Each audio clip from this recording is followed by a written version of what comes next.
technology, maybe weather, maybe just being plain tired. People are staying away from the shopping centres. Morning. Yes, good morning. So now this is the first time actually since the pandemic that Boxing Day footfall has actually dropped.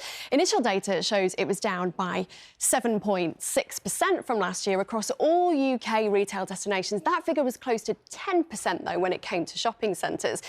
Now, it might be partly because some major retailers, including Next, Marks & Spencer's and John Lewis, closed the majority of their stores yesterday.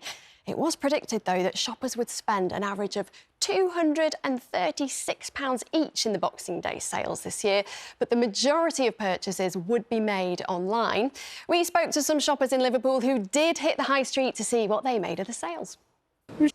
Yeah, it looked fairly quiet in those shops there, but it's not all been bad news for bricks and mortar stores, though. Footfall on Christmas Eve was 18% higher in all UK retail destinations compared to last year. Sarah, people wonder, what are they allowed to do? I know, people have the best intentions, don't they? But it just doesn't always quite go to plan. So let's see what people can do. So it's estimated that on average, we each spent just under £600 on Christmas presents this year.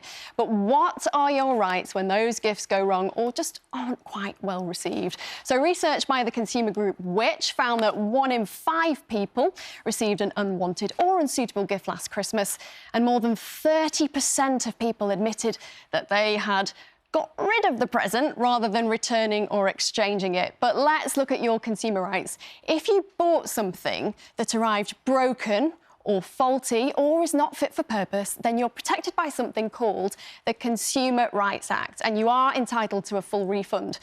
So what happens if it's simply not liked? Well, if it was bought online or over the phone, then you generally have 14 days for a refund beginning the day it arrived.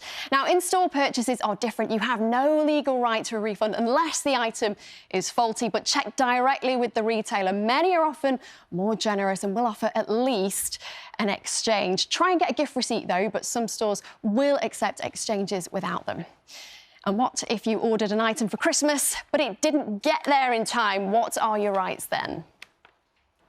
And finally, if you've received a gift card, make sure that you check the small print, as often there are loads of terms and conditions, or the voucher can expire after a certain time frame. Now, let's speak to Lisa Webb from the consumer group Which. Hello, Lisa. Oh, that is a great festive Christmas trumpet. Good morning. We touched upon it there a little bit, but it's important to say, isn't it, that you're not always entitled to a refund, are you, even if you've got a receipt?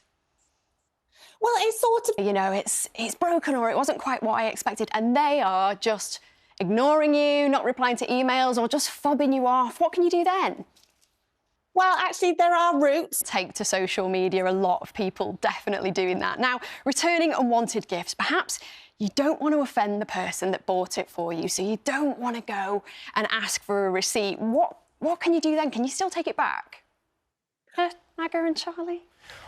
I was curious, if I may respond with a question, Sarah. What was the gift you were saying you didn't like from your family member this year? Oh, it's not that I didn't like it. It was just the wrong size, and now I know exactly what I need to do to exchange it. Ah, OK. Thanks, Charlie. That's all right, then. You're in trouble now, aren't you? Everyone's going to be checking. Thanks, Sarah.